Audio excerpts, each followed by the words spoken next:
Hi there. Welcome to NapTime History channel. Tonight we're going to explore one of history's darkest family traditions.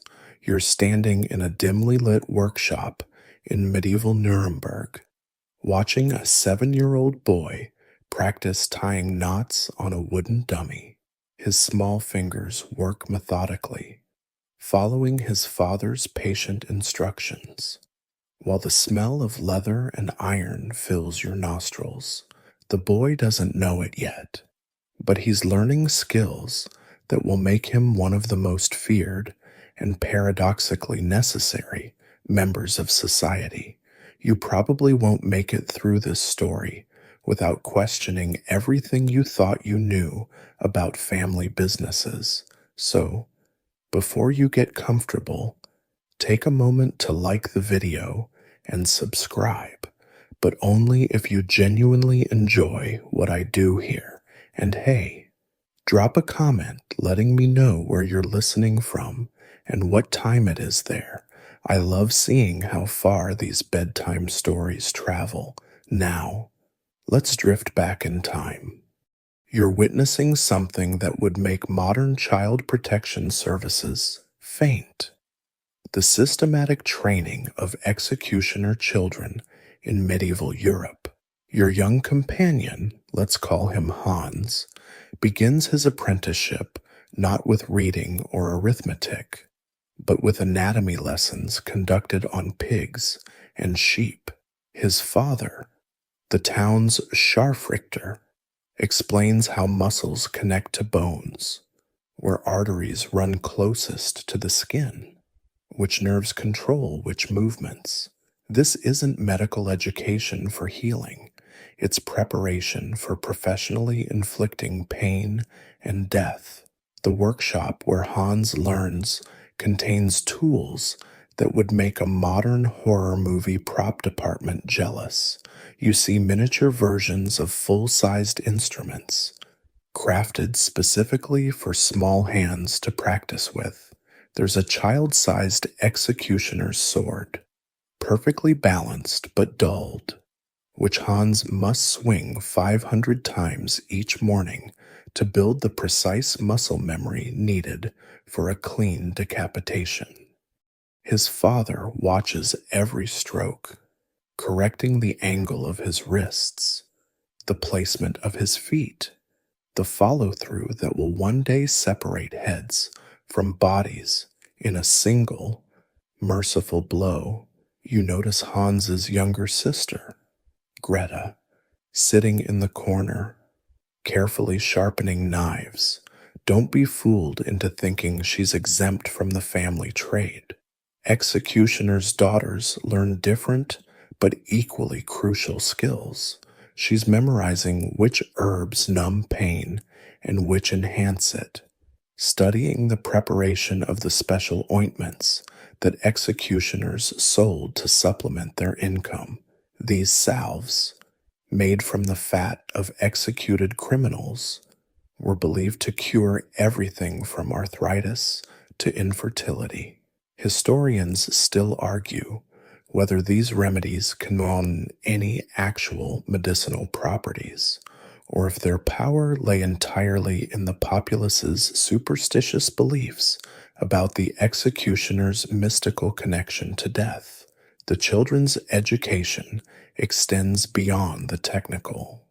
You watch as their mother teaches them to count money with thick gloves on. Executioners often wore gloves in public to avoid contaminating others with their touch. They learned to answer insults with silence, to walk with their eyes downcast, to sit in specially designated areas of the church when they're even allowed inside. Hans practices reading from a special book of execution records, learning literacy not through fairy tales, but through detailed accounts of hangings, beheadings, and breakings on the wheel. What strikes you most is the normalcy of it all. This family eats breakfast together, shares jokes, celebrates birthdays, all while living under the shadow of their inherited profession. Hans's favorite toy is a wooden horse, though you notice even his playtime involves practicing knots with the reins. His father ruffles his hair affectionately after a successful execution of a turnip, the same hands that will later that weekend a human life. The isolation hits you like a physical force as you follow the executioner's family to their home on the outskirts of Nuremberg. You can see the town's cheerful buildings and busy marketplace from here, but an invisible wall separates this dwelling from the rest of civilization. The house itself is well built. Executioners earned good money, but it might as well be on the moon for all the social contact the family enjoys. Even the architecture screams separation. High walls, small windows, and a back entrance for those desperate enough to seek the executioner's unofficial services under cover of darkness. You watch Hans try to play with other children near the town well. The moment their parents spot him, they yank their offspring away as if he carries the plague. One mother actually spits on the ground and makes the sign of the cross. Hans, only 8 now, has already learned not to cry. He simply turns and walks home, his small shoulders set in a posture of resignation that no child should know. This scene plays out so often, it's become a ritual of rejection. Inside the executioner's house, you discover a parallel universe of social connections. Hans's mother corresponds with executioner wives in distant towns, trading recipes that have nothing to do with cooking and everything to do with their husband's grim profession. These letters, written in careful code, discuss which methods leave the cleanest corpses for anatomical study, how to extract confessions without killing the subject too quickly, and, bizarrely, gossip about whose daughter is reaching marriageable age. The marriage market for executioner families operates like a twisted version of royal matchmaking. You sit in on negotiations between Hans's father and a traveling executioner from Augsburg. They're not discussing dowries of gold or land, but of professional territories and execution rights. The Augsburg executioner's son is 16. Hans's sister, Greta, is 14, a perfect match in this closed ecosystem. The young man brings credentials. He's already assisted in 12 beheadings and knows the secret of making the special rope that won't stretch during a hanging. You're startled to learn that executioner families maintain their own social hierarchy. A headsman who serves a major city outranks a rural torturer. Families who've held their positions for multiple generations look down on newcomers. The Schmidts of Nuremberg, you discover, consider themselves aristocracy in this upside-down world. They've been killing for the city for over a century. They even have their own coat of arms, though no respectable herald would record it. The children grow up bilingual in a sense, speaking both the local dialect and a professional argot understood only by other executioner families. You hear Hans use terms that would mystify ordinary townspeople: blessing the sword, testing the blade on a condemned prisoner's hair, dancing the ladder, death throes during hanging, and kissing the maiden, being executed by beheading.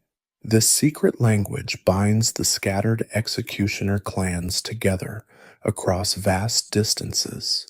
Mealtimes in the executioner's house follow strict protocols designed to maintain some semblance of dignity. The family uses specially marked pewter plates that will never touch lips outside their bloodline. When Hans's father returns from an execution, he must wash in a specific basin with water blessed by a sympathetic priest, one of the few clergy willing to interact with the family. The children wait silently until he's completed this cleansing ritual before they're allowed to embrace him.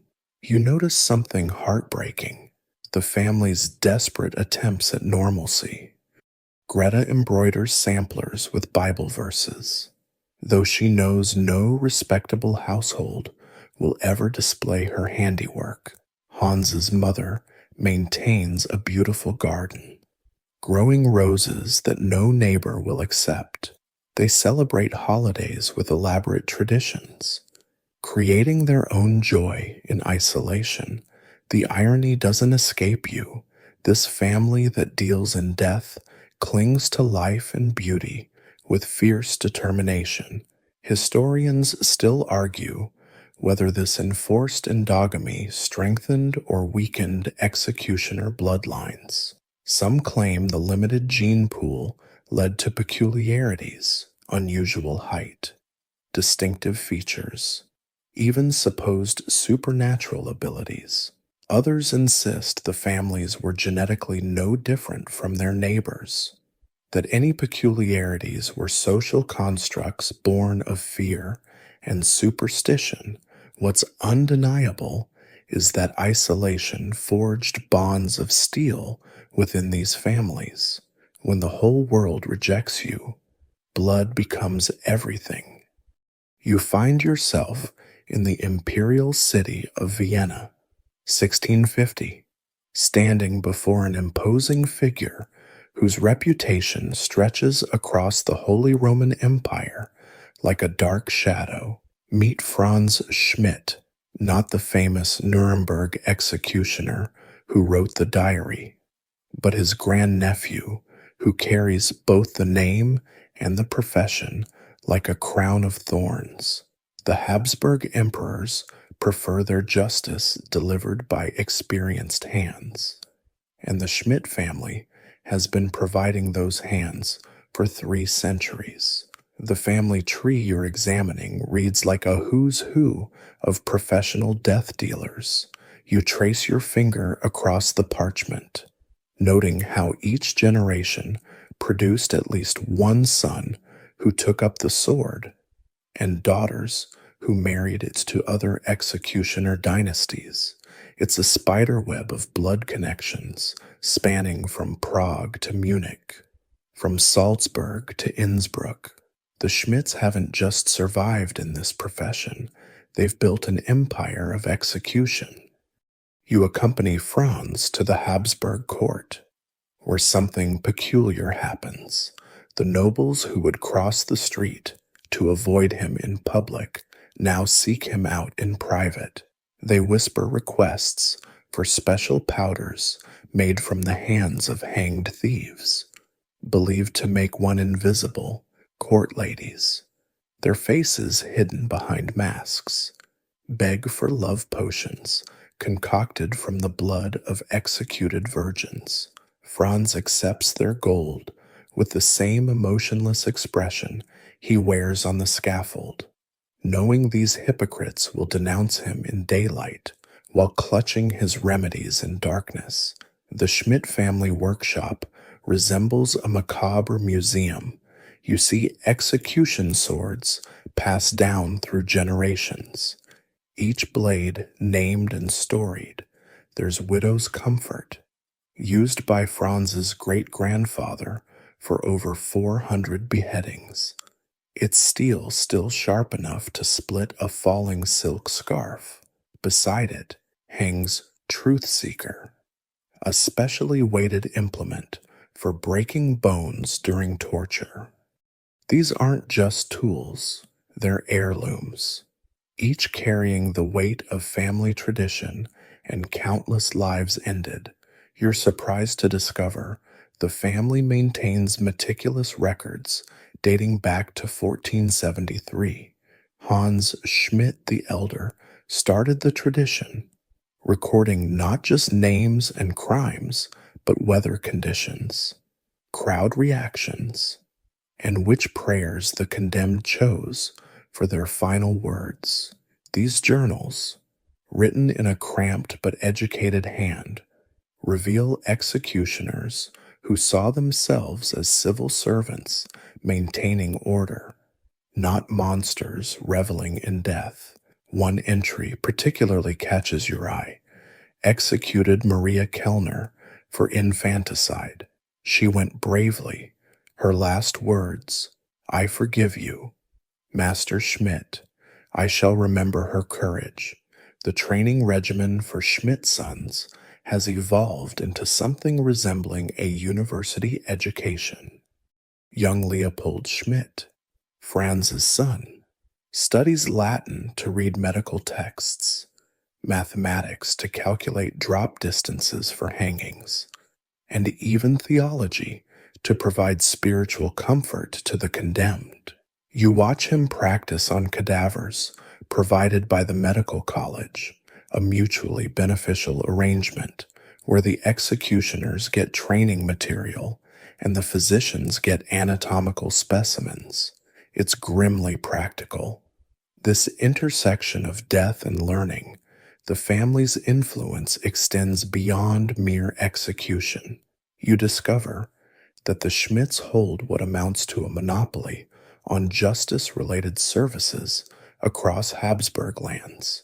They control the hiring of assistant executioners, the procurement of execution equipment, even the contracts for building scaffolds when a small town needs an executioner for a single hanging.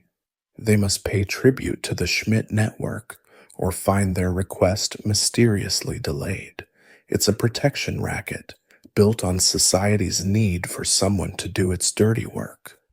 You attend a family gathering, a surreal experience where 3 generations of executioners share a feast. The conversation flows between normal family topics and professional shop talk with jarring ease. Pass the salt. Uncle Georg, by the way, how did you handle that triple hanging in Linz? The children play in the garden while their parents discuss the merits of different strangulation techniques. It's mundane and horrifying simultaneously. This normalization of society's ultimate sanction, the Schmidts' longevity in the profession, has granted them something approaching respect, or at least wary acknowledgement. Franz shows you letters from city councils praising his efficiency, from bishops thanking him for allowing final rites, even from noble families expressing gratitude for the merciful dispatch of their condemned relatives. Historians still argue whether this represents genuine social acceptance or merely practical recognition of a necessary evil. What's certain is that the Schmidt name carried weight, dark weight, but weight nonetheless. You're deep in the Schmidt family vault now, a stone chamber beneath their Vienna residence, where the real treasures of their trade are kept. Your torch illuminates rows of carefully labeled jars, boxes, and wrapped bundles that would make a modern museum curator weep with envy or horror. Franz's son Leopold guides you through this archive of ancestral knowledge, his voice echoing off walls that have heard these secrets for centuries. The first thing that strikes you is the methodical organization. Each execution method has its own section, with tools arranged by date of acquisition and notebooks detailing their use. You pick up a leather-bound journal from 1578, its pages crackling with age. The handwriting is precise, almost loving, as it describes the exact wrist motion needed to separate vertebrae cleanly. Marginal notes in different hands show where sons and grandsons added their own discoveries. Father was wrong about the angle. Wah, one note reads. 15 degrees, not 12, prevents the blade from sticking. Leopold demonstrates with disturbing enthusiasm how knowledge transfers between generations. He produces a wooden mannequin with hinged joints and painted on anatomical features. His great great grandfather carved it, each muscle group carefully delineated. Pressure points marked with brass studs. You watch as Leopold manipulates the figure, showing how different positions affect the efficiency of various torture methods. The mannequin's face, worn smooth by centuries of handling, seems to watch you with wooden eyes. The pharmaceutical knowledge preserved here would astound modern chemists. You examine recipes written in a cipher known only to executioner families, passed mother to daughter, father to son. There's a salve that supposedly prevents infection in flogging wounds, not from mercy, but to ensure the prisoner survives for the next session. Another mixture, derived from wolfsbane and poppy, can make a man confess to anything while believing he's telling the truth. The Schmidts guard these formulas more carefully than any guild protects its trade secrets. You're shown the crown jewel of the collection, a set of surgical instruments that predate modern medicine by centuries. These tools, developed by executioners who needed to keep prisoners alive through extreme trauma, include devices for setting bones broken on the wheel, cauterizing wounds without killing the subject, and even primitive blood transfusion equipment. Leopold mentions casually that his family shared some techniques with battlefield surgeons during the 30 Years' War, knowledge born from torture chambers saving soldiers' lives. The family's approach to innovation surprises you, far from being hidebound traditionalists. Each generation of Schmidts experimented with improvements. You see sketches for a humane gallows that ensures instant neck breaking, designed by Leopold's grandfather after a botched hanging that took 20 minutes. There are plans for a portable guillotine, predating the French device by decades, rejected because it was too impersonal. The executioner, these notes suggest, owed the condemned the dignity of human contact in their final moments. Secret signs and symbols cover many of the tools. Leopold explains this isn't superstition, but practical coding. A particular mark indicates which sword works best on rainy days when the scaffold is slippery. Another symbol warns that a specific torture device tends to break under extreme pressure. These hieroglyphics of death, incomprehensible to outsiders, allow any Schmidt to pick up any tool and use it effectively, even if they've never handled that particular implement before.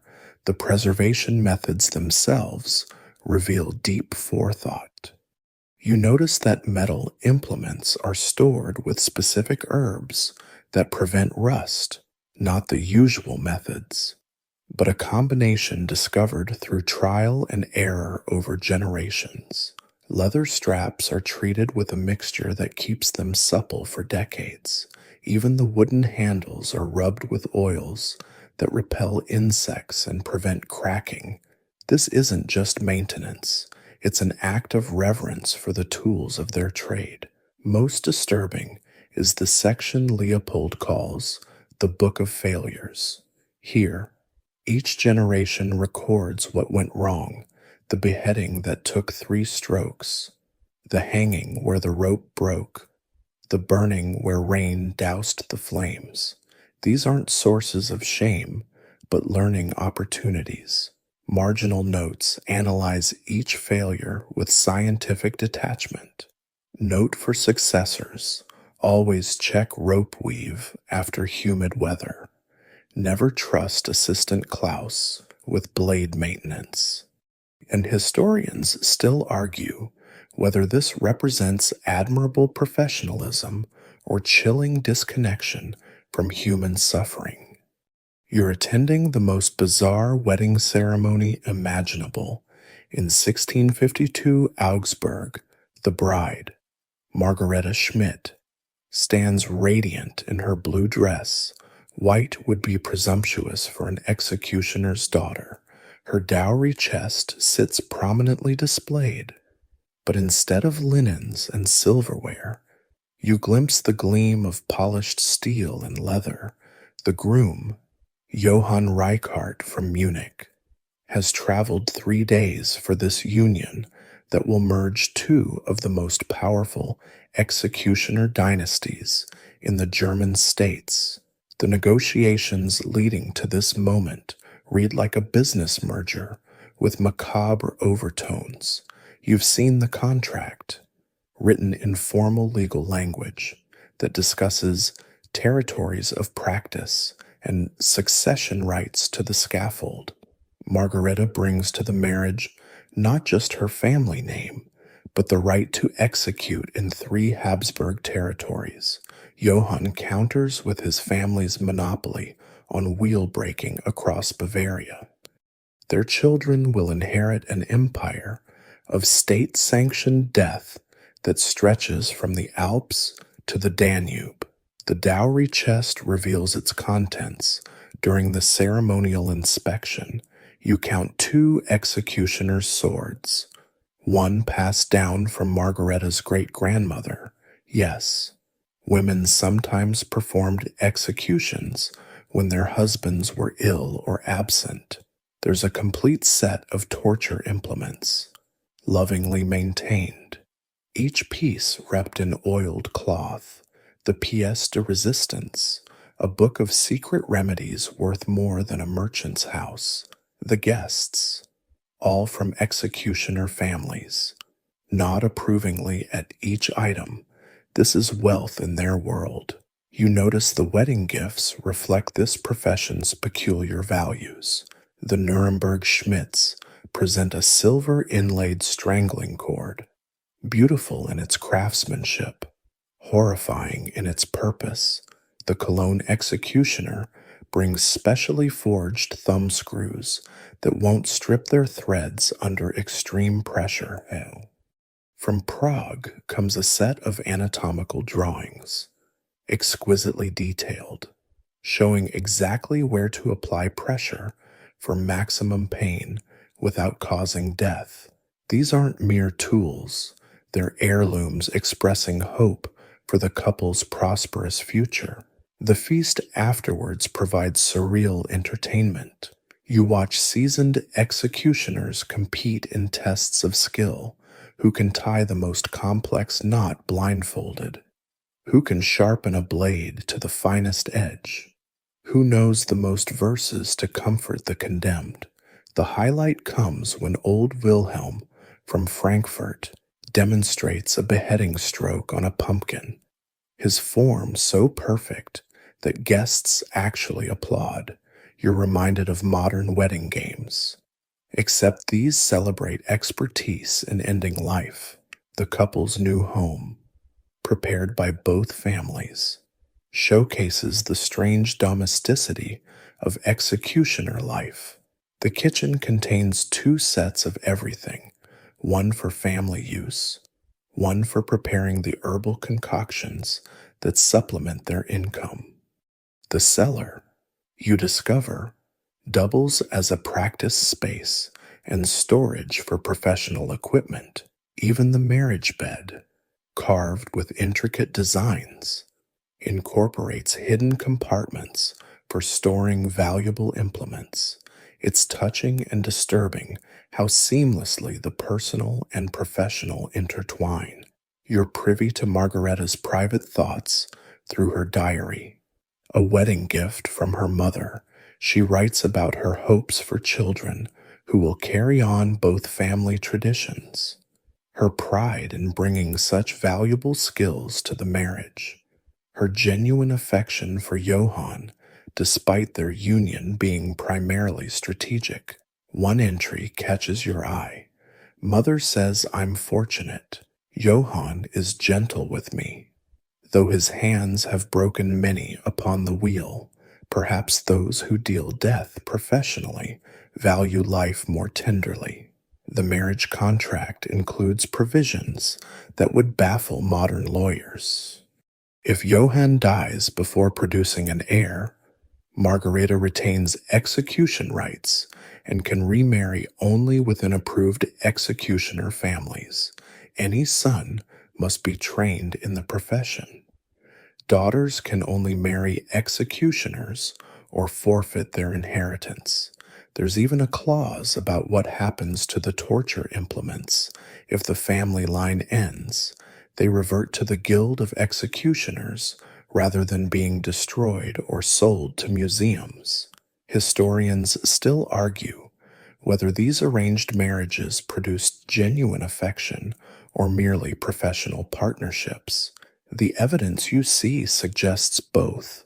Letters between executioner couples reveal real tenderness alongside business discussions. My dearest heart, one begins. Before launching into advice about maintaining the sharpness of heading axes, these people found love within their narrow world, even as that world was defined by society's ultimate taboo. You're standing in the Place de Grève in Paris, 1793, watching Charles-Henri Sanson prepare the guillotine for another day of revolutionary justice. This isn't just any executioner. He's the fourth generation of Sansons to hold the title of Monsieur de Paris, and his son Henri is beside him, learning the trade that has defined their family for over a century. The crowd doesn't know they're witnessing the man who executed Louis XVI just months ago, the culmination of a family legacy that began with Charles's great-grandfather. The Sanson dynasty started in 1688 when Charles Sanson de Longueval, a soldier, married the previous executioner's daughter, a familiar pattern you're beginning to recognize. You flip through the family records and discover something remarkable. The Sansons elevated execution to an art form. They didn't just kill, they maintained detailed journals analyzing the effectiveness of different methods, the psychology of crowds, even the philosophy of capital punishment. These weren't mere tradesmen, but intellectuals trapped in a hereditary profession. You follow the family's rise through the generations. Charles Jean-Baptiste Sanson, the second generation, expanded the family's influence by training executioners for other French cities, creating a network of protégés who owed allegiance to the Paris master. His son, Charles-Henri's father, introduced innovations like the measured drop for hangings and insisted his sons receive classical education alongside their practical training. By the time Charles-Henri inherited the position, the Sansons were wealthy enough to own property and educated enough to correspond with Enlightenment philosophers. The workshop where the Sansons maintain their equipment feels more like a surgeon's office than a torture chamber. You examine the tools, noting how each generation added refinements. The family pioneered the use of leather straps instead of rope for securing prisoners, reducing struggling and accidental injuries. They developed a special grease for guillotine runners that ensured smooth operation even in freezing weather. Most remarkably, they created detailed protocols for every type of execution, standardizing what had been a haphazard process. Charles Henri shows you letters from his father describing the execution of Damiens, the regicide, in 1757, a botched quartering that took hours and haunted the family.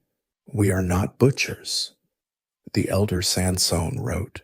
"If society demands death, we must deliver it with precision and dignity." This philosophy drove the family's embrace of the guillotine. You realize the Sansons saw themselves as reformers, replacing crude methods with mechanical efficiency. They genuinely believed they were serving humanity by making execution swift and egalitarian. The revolutionary period transforms the Sansons from social outcasts to unlikely celebrities. You attend a salon where Charles Henri, dressed in fine clothes that his grandfather could never have worn in public, discusses the mechanics of execution with deputies and intellectuals. He argues passionately for the guillotine as an embodiment of revolutionary equality, the same death for aristocrat and peasant alike. Some historians still argue whether he truly believed this or simply adapted to survive the political upheaval. You're present for one of history's most surreal moments.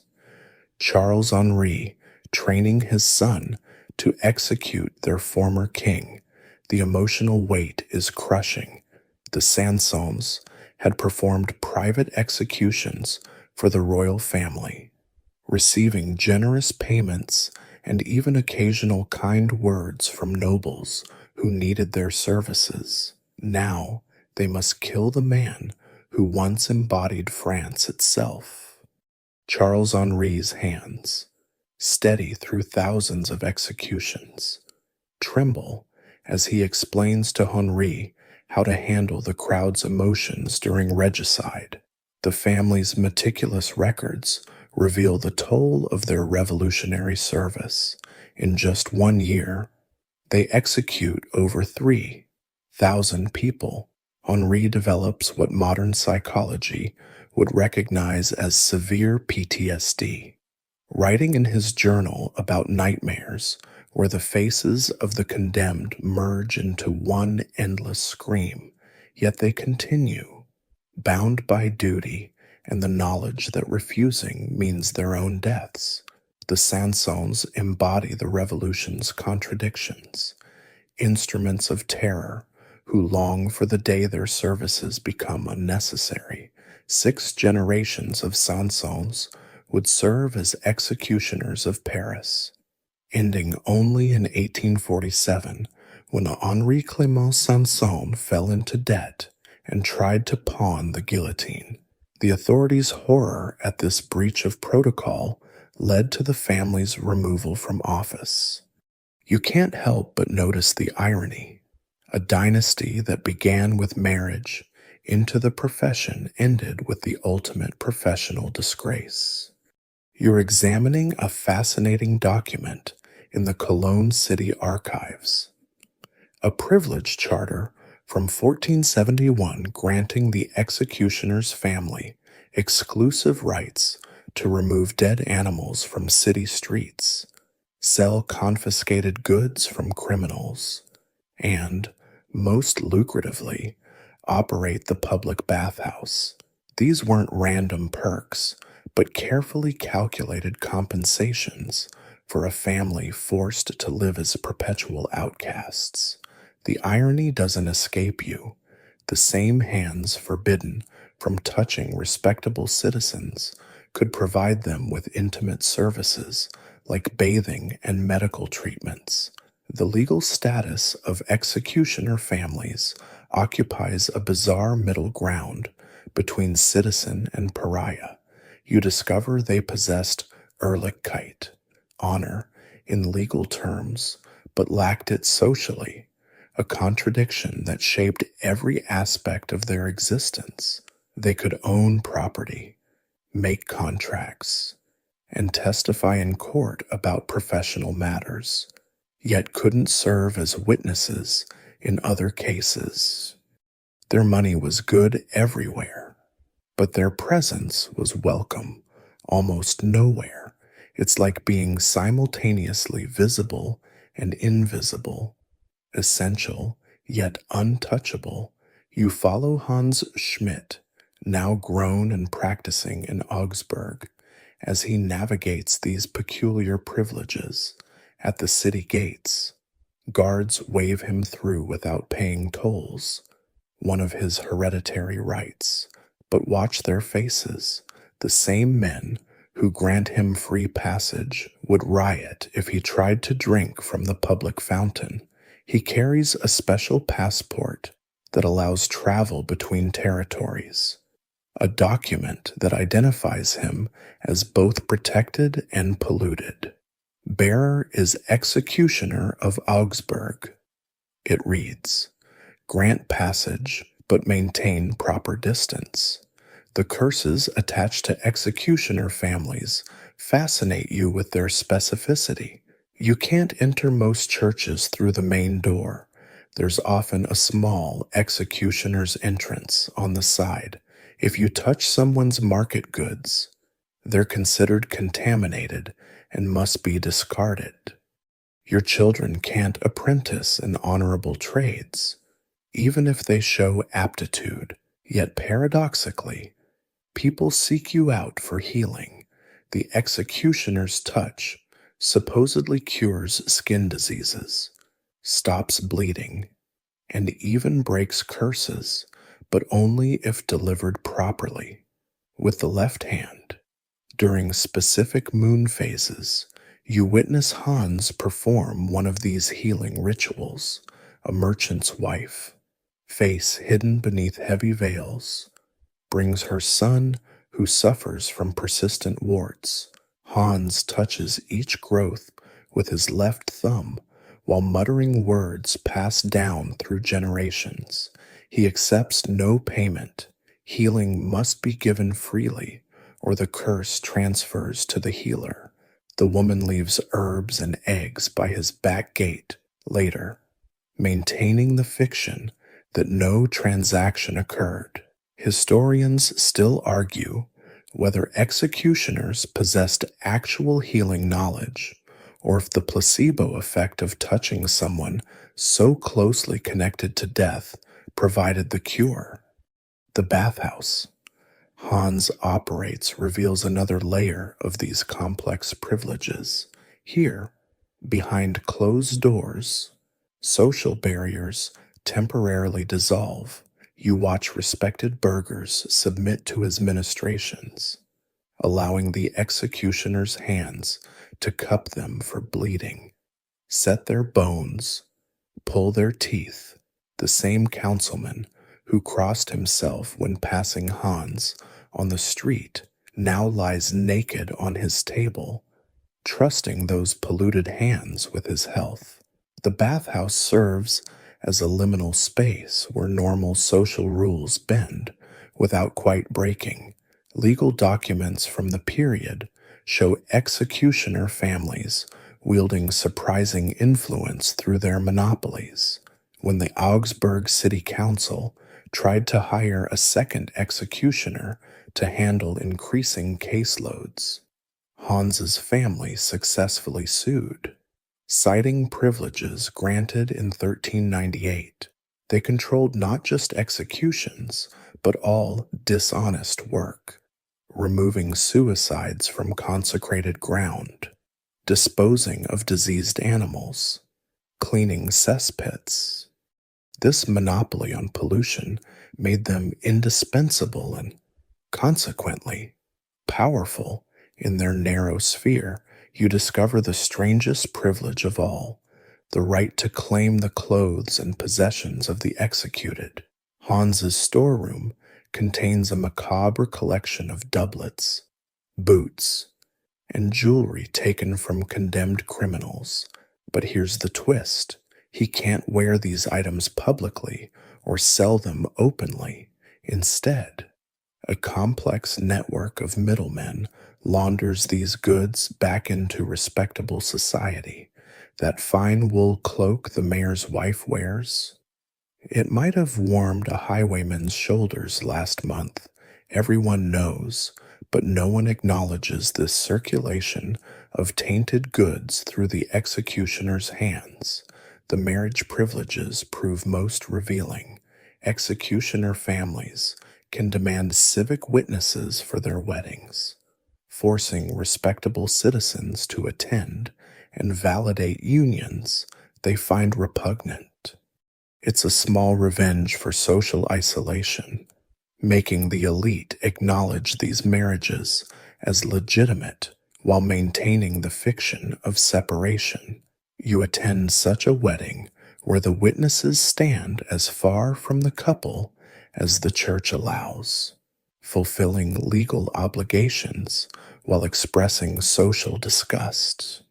You're perched on a wooden fence in Rothenburg ob der Tauber, 1680, watching Master Wilhelm instruct his 12-year-old son Friedrich in the delicate art of sword maintenance. The lesson takes place in their walled garden, hidden from prying eyes. Though you suspect half the town knows exactly what's happening behind these barriers, the boy's movements are already fluid. Practiced, he's been handling these tools since he could walk. But formal training begins now in earnest. Feel the balance, Wilhelm instructs, placing the executioner's sword in his son's small hands. She must be extension of your arm, your will, God's judgment flowing through steel. Friedrich adjusts his grip minutely, and his father nods approval. You notice the sword is shorter than standard, crafted specifically for training. Its blade bears no edge. That comes later, when the boy proves he won't accidentally remove his own fingers. For now, he learns weight, motion, the meditation of maintenance. The training dummy in their courtyard tells its own story, made from packed straw and leather. It's anatomically precise, down to painted vertebrae on the neck. Wilhelm demonstrates the stroke, a diagonal downward cut that enters between the third and fourth vertebrae, never straight across. He explains. The spine resists, but at angle, his blade whispers through air, stopping precisely where flesh would part, like cutting apple on bias, clean, merciful. Friedrich mimics the motion 50 times while you count, his face set in concentration that belongs on a scholar, not a child. You follow them to the cellar where the real education happens. Here, Wilhelm has assembled a teaching collection that would rival any medical college. Preserved specimens float in jars, hands showing nerve pathways, a cross-section of neck displaying crucial arteries. He lectures his son on anatomy with professor-like precision. If blade catches here, he points to a cervical joint. Paralysis, but not death. Prisoner suffers. Crowd turns angry. Our reputation dies with botched execution. The boy takes notes in careful script, creating his own manual of death. The psychological training proves most fascinating. Wilhelm stages mock executions, with Friedrich playing different roles: condemned man, assistant, even angry crowd member. You must read the scaffold like book. He explains. This prisoner will struggle. See how his eyes dart? This one accepts fate. Notice loose shoulders. Adjust approach accordingly. He teaches his son to recognize fainting, to spot when someone might attempt escape, to identify relatives who might rush the scaffold. It's theater direction with mortal stakes. Physical conditioning occupies hours daily. Friedrich lifts progressively heavier swords, building the specific muscles needed for clean beheading. He practices breathing exercises to maintain calm during lengthy torture sessions. Most disturbing, Wilhelm teaches him to distance himself emotionally while maintaining human connection. You must see the person to grant dignity, he says, but not so much that their fear becomes yours. It's a psychological tightrope that many executioners' sons never successfully walk. You're shocked when Wilhelm produces medical texts in Latin, insisting Friedrich parse complex anatomical descriptions. The boy struggles with conjugations but perseveres. Literacy remains rare among craftsmen, but executioner families prize education. They must read death warrants, write reports, maintain correspondence with other executioners. Wilhelm's library includes works on law, theology, even philosophy. We take life by law, he tells his son. We must understand that law, its purpose, its limits. The spiritual component of training surprises you. Wilhelm insists Friedrich memorize prayers in German and Latin, teaches him to recognize different denominational preferences for last rites. They practice the traditional executioner's blessing. May God forgive you as I forgive you. The boy must learn when to allow final words, when to cut them short, how to manage religious conflicts on the scaffold. You realize executioners served as inadvertent chaplains, the last human contact before divine judgment. Most haunting, Wilhelm's lessons on failure. He recreates his own mistakes using the dummy, showing how nervousness once made him strike too high, merely wounding the condemned. 3 strokes it took, he confesses, voice heavy with old shame. The crowd cursed me. The man's family still spits when I pass. Learn from my failures. Son, each person deserves swift passage. Historians still argue whether this brutal honesty helped or harmed young executioners psychologically. You're walking through the Frankfurt fish market in 1702 when you witness something that stops you cold. A woman accidentally brushes against the executioner's wife and immediately begins screaming as if burned. The fishmonger dumps his entire day's catch into the street rather than sell contaminated goods. Yet watch carefully. An elderly man with visible boils deliberately positions himself to touch the executioner's passing cloak, hope desperate in his eyes. This is the paradox of the executioner's touch, simultaneously curse and cure, pollution and power. The belief system surrounding executioner families extends far beyond simple superstition. You examine medical texts from the period that seriously discuss the therapeutic properties of blood-touched individuals. Learned physicians theorize that executioners exist in a liminal state between life and death, making them conduits for supernatural healing. Their touch supposedly draws out illness like poison from a wound. Their presence alone enough to break fevers or stop bleeding. The fact that many executioners did possess genuine medical knowledge only reinforced these mystical beliefs. You follow Maria Schmidt, an executioner's daughter in her 30s, as she navigates the complex rules governing her existence. At the baker's, she must announce herself before entering. Unclean blood approaches. The baker serves her with special wooden tongs, never allowing hand-to-hand contact. Her coins go into a bowl of vinegar for purification. Yet this same baker sent his son to her last month, begging for the executioner's touch to cure persistent seizures. The treatment worked. Whether through herbal knowledge or placebo effect remains debatable. The healing rituals performed by executioner families blend practical medicine with theatrical mysticism. You watch Maria's father treat a merchant's daughter for white fever, probably anemia. He has her stand facing the scaffold while he traces crosses on her palms with a silver coin taken from an executed thief.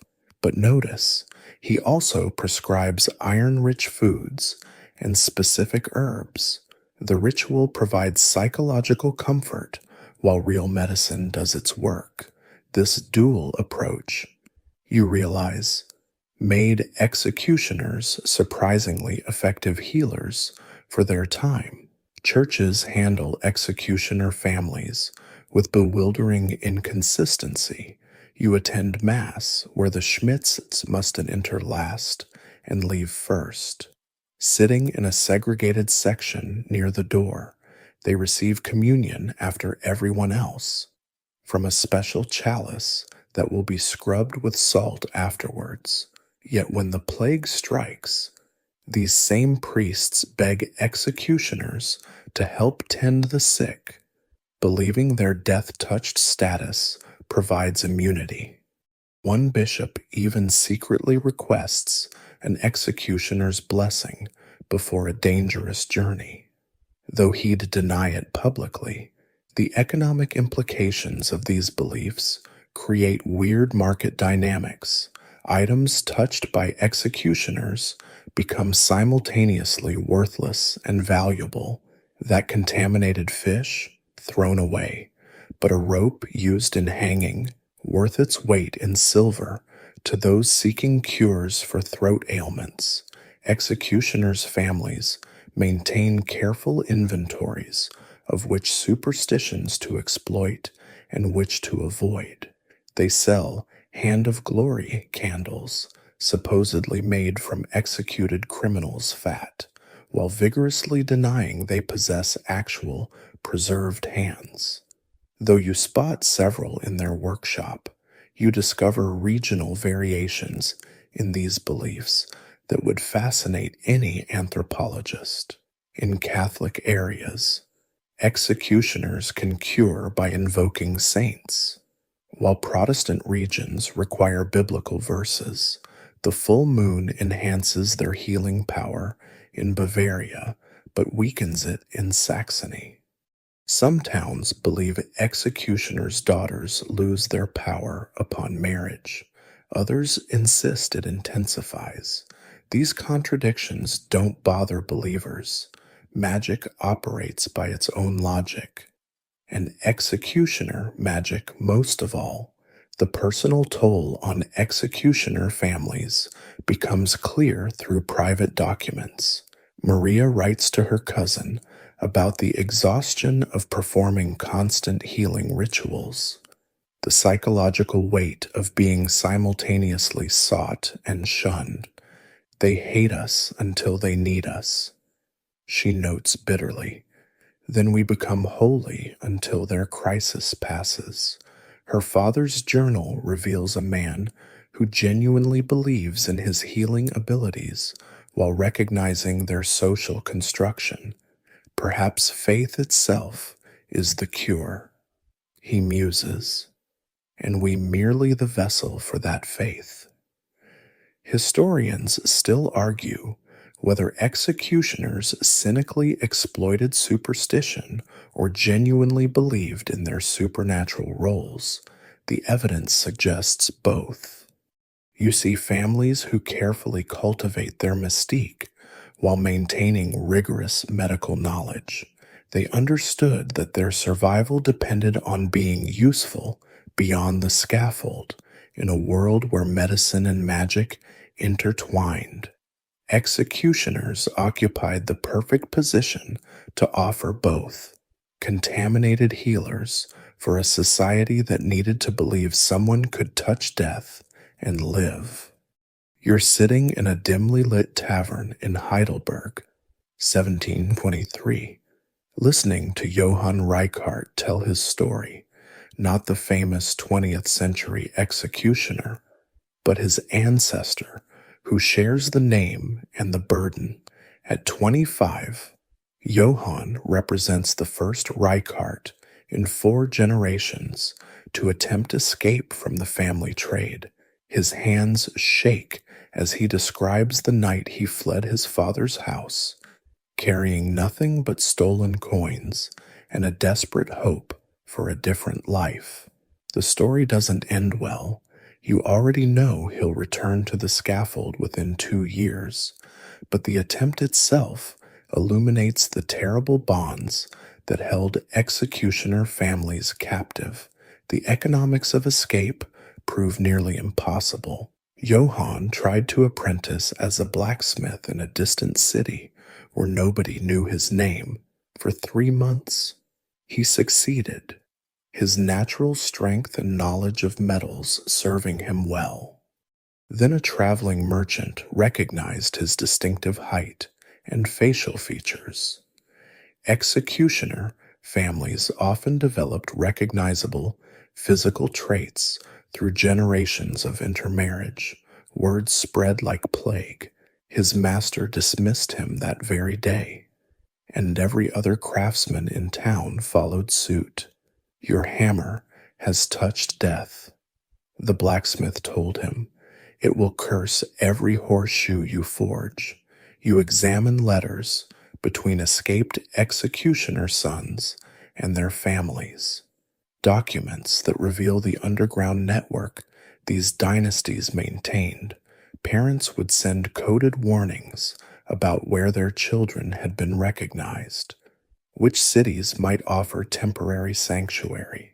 One particularly heartbreaking correspondence shows a mother advising her son to practice speaking with the accent of Swabia, not Bavaria.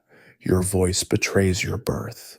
These families developed their own witness protection programs, centuries before the concept existed. The legal obstacles to escape were deliberately insurmountable. Most German states required formal documentation of honest birth for any guild membership or property ownership. Executioner children carried papers marking them as unehrlich, dishonorable by birth, even if they traveled 1,000 miles. Any official check would reveal their tainted lineage. Johann shows you his papers, the damning words written in permanent ink: son of Michael Reichardt, Scharfrichter of Munich. It might as well be branded on his forehead. Some attempted escape through education. You meet Ernst Schmidt, who spent years studying medicine at the University of Prague under an assumed name. He nearly succeeded. Executioner families' anatomical knowledge gave him advantages over other students, but on the eve of graduation, a professor discovered his true identity. The university not only expelled him, but publicly burned his thesis on circulation, declaring it contaminated by blood guilt. Then Ernst returned home to take up the sword, his medical knowledge now serving only to make executions more efficient. Military service offered another failed escape route. Several executioner sons tried joining mercenary companies, hoping battlefield honor might wash away inherited shame. You follow the story of Wilhelm Franz, who fought brilliantly in the wars of Spanish succession, earning commendations for valor. His colonel, desperate to retain such a skilled soldier, tried to secure him a patent of nobility that would override his birth status. The imperial court's response was swift and brutal. Not only was the patent denied, but Wilhelm was drummed out of service. Blood pollution cannot be cleansed by blood courage. The ruling stated, marriage provided the cruelest false hope. Occasionally, desperate or naive individuals from honest families would fall in love with executioner children. You witness one such romance, Anna Reichardt and a baker's son named Thomas. They flee together to Holland, hoping its reputedly tolerant society might accept them. For a year, they live quietly, Thomas working in a cousin's bakery. Then Anna becomes pregnant, the midwife. Recognizing certain physical signs she associates with executioner bloodlines, spreads word they're driven from 3 towns before Anna, exhausted and miscarrying, convinces Thomas to abandon her. She returns to her family. He enters a monastery. The rare successful escapes require extreme measures. You learn of one executioner's son who faked his own death, complete with staged drowning and empty coffin burial. He reappeared in the New World as a plantation overseer, a position where his familiarity with punishment proved advantageous and questions about origins went unasked. Another joined a traveling theatrical troupe, his knowledge of anatomy and dramatic death serving him well as a stage combat coordinator. But these exceptions require cutting all family ties forever, a price few could pay. Historians still argue whether the near impossibility of escape was deliberate social engineering or organic prejudice. Evidence suggests both. Cities needed executioners, but feared what would happen if these death dealers integrated into normal society. The Byzantine rules, ensuring hereditary succession, guaranteed a stable supply of skilled executioners while protecting honest citizens from contamination. It was a system perfectly designed to perpetuate itself through generations of trapped families. You're standing in the Plaza Mayor of Madrid, 1689, watching Diego de Verduga prepare for an auto da fe. The Spanish verdugos represent a different evolution of the executioner tradition. Here, they've achieved something approaching respectability through their association with the Inquisition. Diego wears fine black silk, his family crest embroidered on his doublet. No one spits when he passes. The Verdugas have been executing for the crown for 2 centuries. And in Spain, serving God's justice carries its own dark honor. The Spanish system created executioner dynasties that operated more like noble houses than pariah families. You examine the Verduga family tree, noting how they strategically placed sons not just as executioners, but as familiar assistants to the Inquisition, torturers for regional governors, even military interrogators. They controlled the machinery of official death across entire provinces. Unlike their German counterparts, who married only within the profession, Spanish verdugos occasionally wed minor nobility, second sons, and impoverished daughters who valued steady income over social stigma. You follow the Verduga network through official documents that read like corporate expansion reports. When Valencia needs a new executioner, the Verdugas don't just supply one, they negotiate contracts guaranteeing their man controls all executions within 50 miles. They demand housing, salary, and the right to train local assistants who owe allegiance to the Verduga family first, the municipality second. It's a franchise system, medieval style, with death as the product and suffering as the currency. The training academy the Verdugas establish in Toledo resembles a university more than a scaffold. Young men from executioner families across Spain come here to study not just the mechanics of death, but the theology justifying it. You sit in on lectures where Dominican friars explain how executing heretics saves souls through earthly punishment. The students take notes on both strangulation techniques and canonical law. This integration of religious authority transforms Spanish executioners from necessary evils into instruments of divine will. Diego shows you correspondence between Verdugo families that reveals sophisticated political maneuvering. They share intelligence about which inquisitors prefer swift executions versus theatrical prolonged deaths, which regional governors might be bribed to overlook certain professional transgressions, which noble families protect conversos who might eventually face the stake. The Verdugas maintain detailed files on every significant family in their territories, not just criminals, but potential future clients for their services. The economic model Spanish executioners develop proves remarkably lucrative. Beyond execution fees, they charge for every aspect of the process: transporting prisoners, maintaining equipment, even providing comfort services to the condemned. The Verdugas innovate by offering package deals to municipalities, annual contracts covering all execution needs for fixed prices. They subcontract minor punishments to associates while keeping prestigious executions within the family. You realize they've created a death conglomerate centuries before modern corporations exist. The garrote becomes the Verduga signature, and they guard its secrets jealously.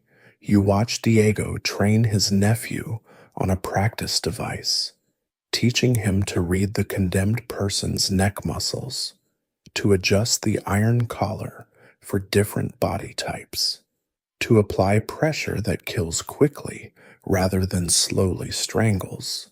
The family has modified the standard garrote with subtle improvements: a slightly different angle on the screw mechanism, special oil that prevents squeaking during the execution. These trade secrets pass from father to son like heirloom recipes. Interfamily rivalries between Spanish executioner dynasties reach almost comic proportions. The Verdugas feud with the Bermejo family of Seville over who invented certain torture refinements. They compete for prestigious executions like merchants bidding on trade routes. When the Bermejo family tries to poach Valencia from Verduga control, Diego orchestrates a campaign of whispered rumors about their incompetence, even staging a deliberately botched execution using a Bermejo-trained assistant to prove their inadequacy. The Spanish model influences executioner families across Catholic Europe. You find letters from Italian and Portuguese executioners seeking to apprentice their sons with the Verdugas, to learn not just techniques, but the business model that transforms pariahs into professionals. The Counter-Reformation needs skilled death dealers, and Spanish Verdugos position themselves as the premium brand. They even develop a system of certificates, official documents confirming that an executioner trained in the Verduga method. Historians still argue whether Spanish executioners achieved genuine social acceptance or merely a different flavor of isolation. The evidence suggests something unique: professional respect without personal integration. A Verduga might dine with nobles when discussing Inquisition business, but would never be invited to their daughters' weddings. They occupied a parallel aristocracy of death, powerful within their sphere, but forever marked by their trade. You're watching Franz Schmidt, a different one, this time in Regensburg, 1740. Count his gold coins by candlelight. The executioner's profession, for all its social stigma, pays extraordinarily well. Franz earns more than the city's master craftsman, receives free housing, and enjoys multiple income streams that would make a merchant envious. Yet he can't spend his wealth freely. Every guilder represents both success and isolation, buying comfort but never acceptance. The economics of execution create a cruel paradox. Financial security paired with social starvation. The fee structure for executions reads like a menu of mortality. You examine official payment schedules that detail prices with disturbing precision. Simple hanging, $2. Beheading, $3 plus sword maintenance allowance. Breaking on the wheel, $5. Increasing based on the number of limbs broken. Burning alive commands premium rates, both for the spectacle and the skill required to manage the crowd during such lengthy proceedings. Additional fees apply for torture sessions, with hourly rates that increase based on the implements used, beyond direct execution fees. Executioner families develop remarkably diverse revenue streams. The Schmidts of Regensburg control the city's knacker yard, earning steady income from disposing of dead animals. They hold exclusive rights to clean cesspits and remove suicides from consecrated ground, unpleasant work that pays well because no one else can legally perform it. Franz even receives a percentage of fines levied on prostitutes and gamblers, making him a silent partner in the very vices that often lead to his scaffold. You discover the thriving medical practice that supplements every executioner's income. Franz's appointment book shows more healing visits than executions. He sets bones, pulls teeth, treats skin conditions, and sells mysterious ointments to half the city's respectable citizens. His wife operates a discreet midwifery service, her knowledge of anatomy making her particularly skilled at difficult births. The same families who shun them socially depend on them medically, creating an economy of hypocrisy that enriches executioner dynasties. The sale of corpses and body parts represents another lucrative market. Medical schools pay premium prices for fresh specimens, and executioners control the supply. Franz maintains contracts with universities in Prague and Vienna, shipping preserved organs and skeletons for anatomical study. More disturbing, the underground trade in medicinal body parts. Pulverized skull supposedly cures epilepsy, rendered human fat treats arthritis, and blood-drunk warm prevents consumption. Franz keeps meticulous books showing these sales, though coded to protect buyer identities. Property investment offers executioner families their best hope for long-term wealth.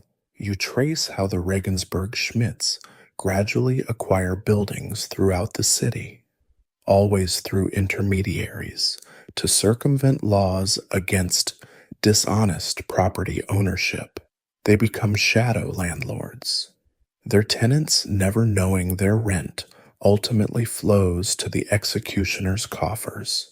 This real estate empire provides income that doesn't depend on the scaffold, crucial insurance as execution rates fluctuate with political changes. The marriage economy within executioner families operates on strictly financial principles. You witness negotiations where execution rights are valued, like trading contracts, Daughters assessed based on the territories they bring to marriage. The Schmidts refuse an otherwise suitable match because the groom's family only controls minor rural districts. Instead, they wait 2 years for a better offer from Munich's executioner dynasty. Love might bloom within these arranged unions, but economic calculation drives the initial matching. Retirement planning for executioners requires careful strategizing. Unlike other trades where masters can sell their shops to apprentices, executioner positions technically belong to the state. Families must petition to have sons officially appointed as successors, often paying substantial bribes to ensure smooth transitions. Franz shows you documents preparing for his eventual retirement, contracts ensuring his son will support him, inventories of tools to be inherited, even specifications for the cottage where he'll spend his final years, far enough from town to avoid daily reminders of his profession. The ultimate irony becomes clear as you study executioner account books. These families accumulate wealth they can barely enjoy, save money they can't freely spend, build estates they can't openly claim. Their gold might buy material comfort, but never social mobility. Franz's library contains books in Latin and French. His cellar holds fine wines. His wife wears silk, but they can't host dinner parties to show off these acquisitions. They're rich pariahs, golden ghosts in their own prosperity. Historians still argue whether this economic success compensated for social isolation. The executioner families themselves left mixed testimonies. Some letters express pride in their financial achievements. Others lament that all the gold in the empire couldn't buy their children normal lives.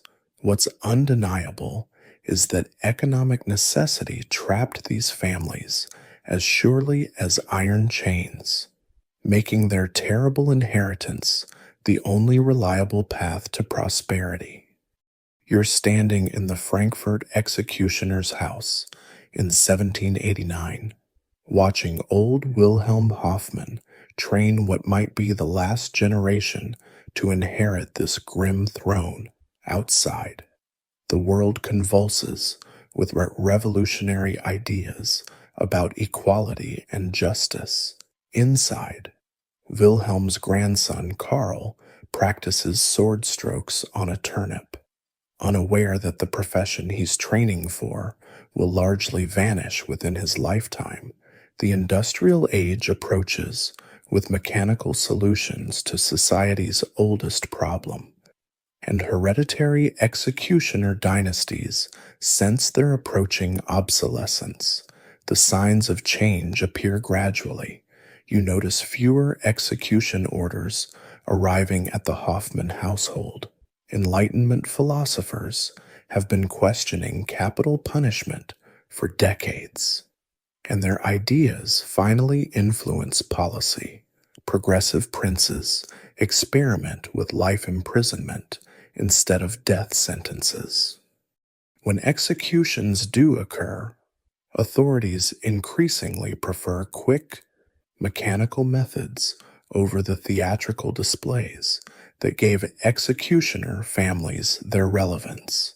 The guillotine, ironically perfected by executioners, begins to make executioners redundant. You examine correspondence between executioner families across Europe as they grapple with their diminishing role. The letters reveal deep anxiety beneath professional pride.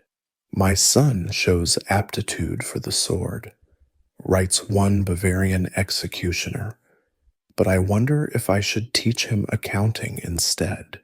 Another mentions universities accepting executioner sons for the first time, not for medicine, where their anatomical knowledge might help, but for law and engineering. The rigid social barriers that trapped these families for centuries show the first cracks. The professionalization of medicine delivers another blow to executioner family income. You watch Carl's aunt, who learned healing from her mother and grandmother, lose patients to university trained doctors. These physicians might know less about practical anatomy, but they carry credentials that executioner families can never obtain. The same authorities who once valued executioner medical knowledge now pass laws restricting healing to licensed practitioners. Traditional remedies become superstitious quackery overnight. Military innovation transforms battlefield medicine and eliminates another executioner niche. Professional medical corps replaced the ad hoc system where executioners served as emergency surgeons. You find letters from executioner sons who joined the military medical services, their inherited knowledge of trauma finally serving life instead of death. It's a bitter irony. The skills developed to efficiently kill now help save soldiers, but only for those who can escape their family names. The democratization of justice fundamentally undermines hereditary executioner positions. New legal codes require publicly appointed officials rather than inherited positions. When Frankfurt advertises for a judicial executant in 1811, they explicitly state that family background won't be considered, a revolutionary concept. You watch 3 generations of Hoffmans realize their monopoly has ended. Young Carl, trained since childhood for a vanishing profession, must compete with strangers for the job his family held for centuries. Railroad construction offers unexpected escape routes for executioner families. You follow several sons who find work laying tracks across Europe, their physical strength and comfort with danger making them valuable workers. The anonymity of industrial labor camps allows them to shed inherited identities. One writes home, "Here I am, just Johann, the rail worker. No one asks about my grandfather's profession." And the same industrialization that eliminates their traditional role provides cover for their social integration. The last hereditary appointments create poignant scenes. You witness the ceremony installing Henri Clément Sanson as Paris executioner in 1840. Knowing he'll be the last of his line to hold the position, the ritual feels hollow, like coronating a king whose kingdom has already fallen. These final hereditary executioners occupy a strange position, living museums of a dying tradition, maintaining elaborate protocols for increasingly rare executions. Some executioner families adapt brilliantly to changing times. The Reichardts of Bavaria transition into manufacturing execution equipment for export. Their centuries of practical knowledge transformed into industrial expertise. They patent improved guillotine designs, develop more humane restraint systems, even consult on prison architecture. It's a grotesque evolution from hands-on killing to mechanized death delivery, but it allows the family business to survive in altered form. You observe the psychological impact on these final generations. Young men trained from birth for a profession that no longer wants them struggle with identity crises unknown to their ancestors. Some embrace liberation from inherited stigma. Others feel lost without the terrible purpose that defined their bloodline. Carl Hoffman's journal captures this ambiguity. I am free from the sword, But what am I free to become? Historians still argue whether industrialization liberated or destroyed executioner families. The evidence suggests both occurred simultaneously. These dynasties lost their monopolies, their social relevance, their guaranteed prosperity, but they gained something unimaginable to previous generations: the possibility of choosing different lives. The chains of hereditary obligation, forged over centuries, finally shattered against modernity's relentless machinery. You're walking through modern Munich with Hans Peter Reichardt, great-great-grandson of Johann Reichardt, Germany's last major executioner who died in 1972. Hans Peter works as a software engineer, drinks coffee at Starbucks, seems utterly ordinary, until you notice how he unconsciously avoids physical contact, how his handshakes last a fraction too brief. The executioner dynasties officially ended generations ago, but their shadows stretch long into the 21st century, haunting descendants who never lifted a sword or turned a wheel. The discovery usually comes accidentally.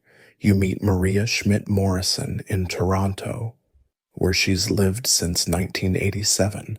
She was researching genealogy for her daughter's school project when she found the records: 6 generations of executioners, ending with her great-grandfather in 1889.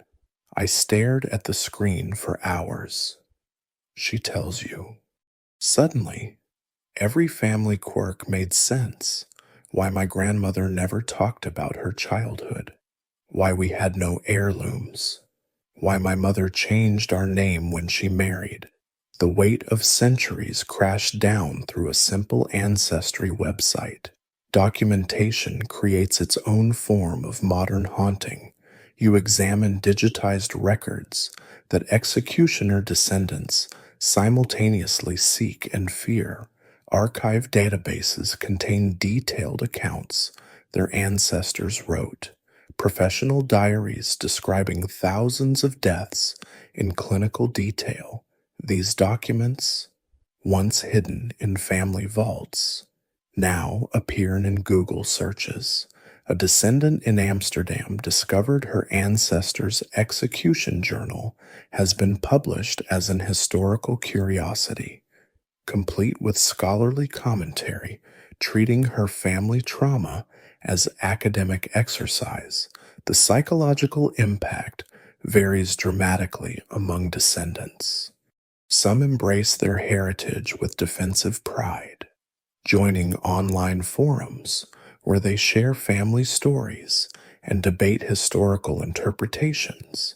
You lurk in these digital spaces, watching people with surnames like Sanson and Schmidt bond over shared stigma. Others desperately hide their connections, legally changing names, moving continents, constructing elaborate false genealogies. One woman admits she's never told her husband of 15 years about her executioner ancestry. Modern Germany grapples uniquely with this legacy. You attend a museum exhibition in Nuremberg titled Hereditary Justice: The Executioner Families of Bavaria. Descendants provided some artifacts, swords, documents, torture implements passed down as terrible heirlooms. The curator mentions several families refused participation, fearing renewed stigmatization. Others donated items specifically to rid themselves of physical reminders. The exhibition guest book contains entries ranging from historical appreciation to virulent condemnation of murder families. Academic interest brings its own complications. You meet Professor Elizabeth Hoffman, no relation to the Frankfurt executioners. She emphasizes, who studies executioner family sociology. She describes the ethical dilemmas of her research. These descendants didn't choose their heritage, yet they're constantly asked to explain or defend it. Every interview risks re-traumatizing people who just want normal lives. Her work reveals patterns, higher rates of depression, difficulty forming relationships, recurring nightmares about ancestors they never met. Some descendants transform inheritance into advocacy. Jean-Baptiste Sanson, bearing the name but not the profession of his ancestors, works as a criminal justice reform lawyer in Paris. My family killed in the name of justice for centuries, he explains. I feel obligated to question what justice really means. He's not alone. You find executioner descendants disproportionately represented in healing professions, human rights work, and abolition movements. It's as if they're trying to balance cosmic scales through career choices. The internet age creates new challenges for anonymity. Facial recognition sometimes reveals family resemblances historians noted centuries ago. The distinctive height of Reichardt's, the unusual eye color prevalent in Schmidt lines. One descendant describes being identified at a conference when someone noticed her resemblance to a portrait in an execution museum. Social media makes hiding impossible. Genealogy enthusiasts gleefully out executioner descendants in comment sections, treating human pain as historical trivia. Marriage and relationships carry unique burdens. You speak with partners of executioner descendants who describe the moment of revelation. Some flee immediately. Others fetishize the dark history. Few react neutrally. I told him on our third date, one woman recalls, better to know early if he'd run. Children face decisions about whether to continue family names that carry such weight. Some embrace the history as character building. Others legally change their children's surnames to break the chain. Historians still argue whether modern stigma represents continuity or projection. Some claim executioner descendants imagine discrimination that no longer exists. Others document real prejudice. Job applications mysteriously rejected when rare surnames trigger historical knowledge. Social invitations that dry up after genealogical revelations. What's undeniable is that these families carry psychological burdens their ancestors couldn't imagine. The weight of documented horror in an age where nothing disappears, where centuries-old shame resurfaces in search results and DNA tests. You're sitting in a quiet Berlin cafe with the last gathering of executioner descendants willing to meet publicly. They call themselves Nachkommen, the descendants, and they've come together not to celebrate their heritage, but to collectively process its weight. Around the table sit teachers, doctors, artists, and engineers whose only common thread is ancestral participation in state-sanctioned death. The conversation flows between German, English, and French, as if even language wants to distance itself from this inherited burden. The discussion turns to dreams, recurring nightmares that span generations. Anna, whose ancestors were executioners in Saxony, describes visions of crowds she's never seen, scaffold scenes she's never witnessed. I dream in black and white, she says, always the same angle. Looking up at a platform, I know it's not my memory, but it feels like memory. Others nod in recognition. The psychologist among them theorizes about intergenerational trauma, how extreme experiences might encode themselves in ways science doesn't yet understand. You realize these modern descendants occupy a unique position in history. They're far enough removed to study their heritage objectively, yet close enough to feel its emotional weight. They share research findings, like detectives solving cold cases. One woman discovered her great great grandmother's diary hidden in a wall during renovation, its pages describing the executioner wife's isolation in heartbreaking detail. Another traced how his family's wealth mysteriously vanished between 1890 and 1920, likely stolen by those who knew the executioners couldn't seek legal recourse.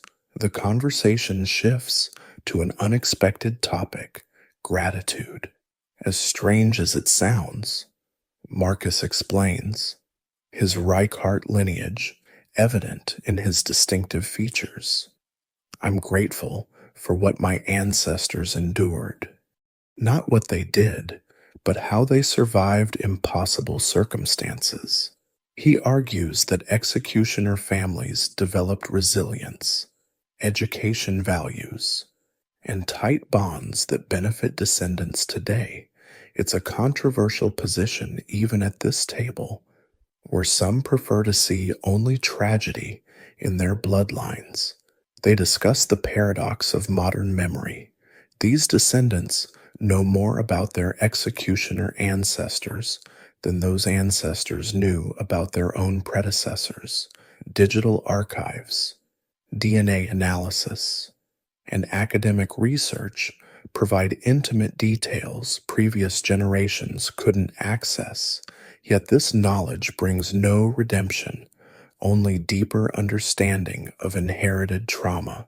I can trace every execution my family performed back to 1623. One man says quietly, "That's 847 deaths. How do you process being descended from 847 deaths?" The group wrestles with questions of historical responsibility. Do they owe apologies for ancestors who were themselves victims of social systems? Should they feel pride in professional skills that served justice as their era understood it? The debate grows heated when someone suggests creating a memorial to executed victims. With what authority? Another asks. We didn't swing the swords, we just carry the names. They can't agree whether public acknowledgement helps or merely perpetuates stigma. You notice how they've developed their own rituals of reconciliation. Several visit execution sites on anniversaries, leaving flowers for unknown victims. Others volunteer with rehabilitation programs, working with precisely the population their ancestors would have executed. One woman became a death doula, helping people face mortality with the same dignity her ancestors supposedly violated. These acts aren't publicized. They're private attempts to transform inherited shame into contemporary service. The meeting ends with a discussion about the future. Should they tell their own children? How much detail is appropriate? When? The table splits between those advocating full transparency and others protecting innocence as long as possible. My daughter is 7, Anna says. The same age my ancestor began learning the trade. I can't tell her yet. Maybe I'll never tell her. Others argue that secrets fester, that honesty prevents the shame from spreading to another generation. As the gathering disperses, you're struck by the weight these ordinary people carry. They return to normal lives where colleagues and neighbors remain unaware of their burden. They'll continue managing inheritances they never chose, navigating between historical acknowledgement and personal healing. Some will research further, others will deliberately forget. All will wake tomorrow still descended from executioners, still grappling with how blood and choice intersect across centuries. The last descendant to leave presses something into your hand, a small stone from Nuremberg's last execution site. For remembering, she says simply, you understand, this isn't about glorifying or condemning, but about witnessing how history's darkest professions echo through generations, shaping lives centuries after the last sword fell. And so we reach the end of our dark journey through the hereditary halls of those who dealt in death.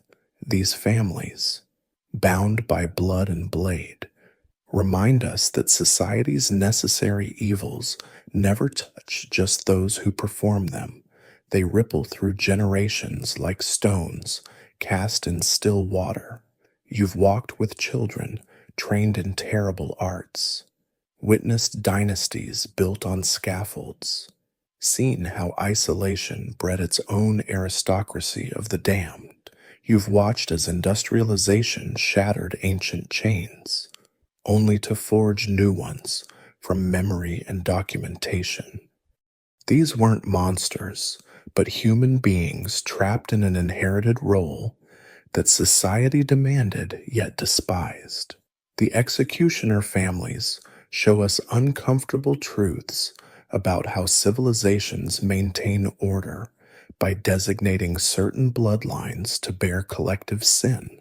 They reveal how professional necessity becomes personal identity, how skills passed parent to child can be both blessing and curse. Most unsettling, they demonstrate that stigma outlives its source, that shame can be inherited as surely as eye color. So as you drift toward sleep, perhaps spare a thought for those who serve justice while being denied it themselves. Remember that every society creates its untouchables, designating certain families to do what others won't acknowledge needs doing. The executioner dynasties have mostly vanished, but the human tendency to create hereditary outcasts remains. Close your eyes now. Let the darkness come gently, not with the fall of an axe, but with the soft descent of understanding. In your dreams tonight, perhaps you'll see not scaffolds, but families, strange, isolated, resilient families who loved their children even while teaching them society's grimmest trade. They were history's necessary monsters, and they were utterly, heartbreakingly human. Rest well, knowing that you need never inherit such burdens. But remember too that someone, somewhere, always must carry what others refuse to touch. Sweet dreams, and may your only inheritance be the freedom to choose your own path through this world.